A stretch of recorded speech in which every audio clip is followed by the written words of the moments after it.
Nestle everyday सुर संग्राम।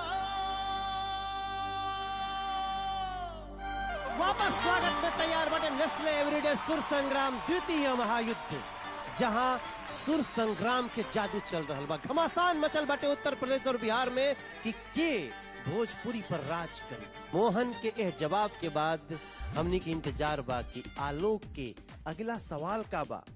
अपने बिहार के आन बने वाले महायोद्धान में से केकरा के भेज रहल बने आलोक बाबू। अब हम ओह कलाकार के बुला रहल बानी जे अपने सुर से कर दी हैं सबके मदहोश और एक भोजपुरी रोमांटिक गीत लेकर के आ रहल बानी। मनवा मनवा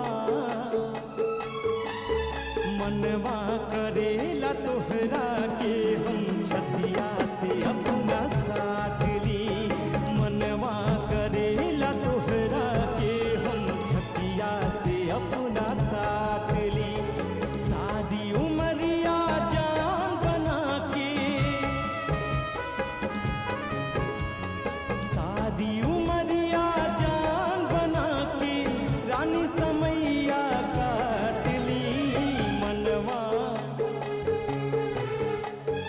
मनवा करेला तोहरा के हम छतिया से अपना साथ ली।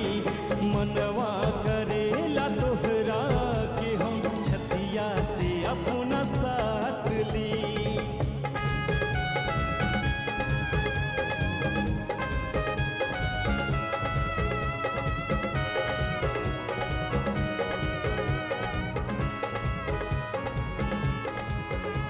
बन जाए तोहरा दिल के धड़कन, दिल में बार मान हो।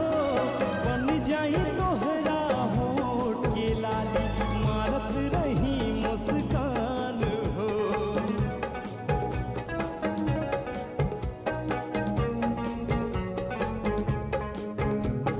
बन जाए तोहरा दिल के धड़कन, दिल में बार मान हो।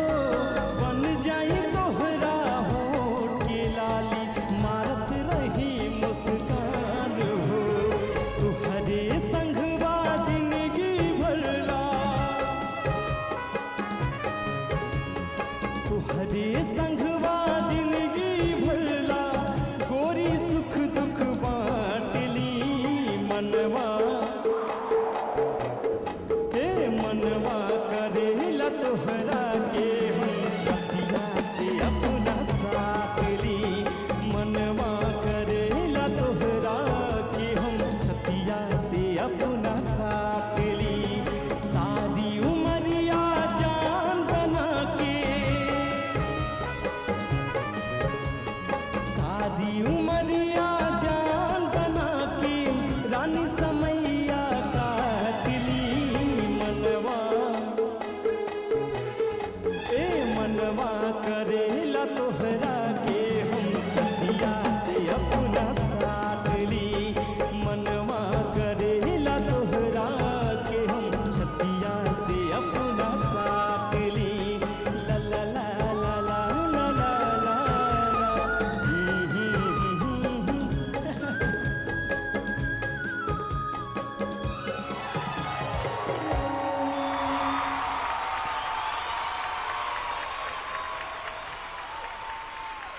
आलोक जी के महायोद्धा अजमल भाई, मालिनी जी से पूछल जी कि अजमल कितना प्रभावित केले बाड़े। हम ही सोचे पे मजबूर हो गए कि खाली सुर संग्राम में ही देखे के मिल सकेला कि एक तरफ पचरा के रंग और दूसरी तरफ एगो भोजपुरी फिल्म के ऐसे रोमानी रंग।